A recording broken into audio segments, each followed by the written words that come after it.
شاہد افریدی کو کون سا عہدہ مل گیا؟ پی سی بی نے نئے ممبران کی لسٹ جاری کر دی۔ سوشل میڈیا پر ان دنوں پی سی بی سے متعلق کافی خبریں وائرل ہیں۔ پاکستان کرکٹ بورڈ میں آنے والی نئی تبدیلی ہر ایک کی توجہ حاصل کر رہی ہے۔ اس خبر میں آپ کو اسی حوالے سے بتائیں گے۔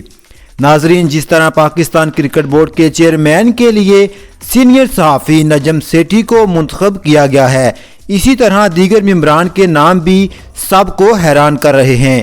صحافی احتشام الحق کی جانب سے سوشل میڈیا پر دعویٰ کیا گیا ہے کہ سابق پاکستانی کھلاڑی اور بوم بوم افریدی کے نام سے شہرت پانے والے شاہد افریدی بھی پی سی بی کا حصہ ہوں گے۔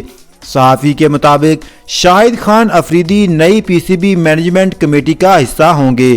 دوسری جانب پی سی بی کی جانب سے دی جانے والی لسٹ میں اہم نام ثنا میر کا بھی ہے، جو کہ پاکستان کرکٹ بورڈ کی مینجمنٹ کمیٹی کا حصہ ہوں گی۔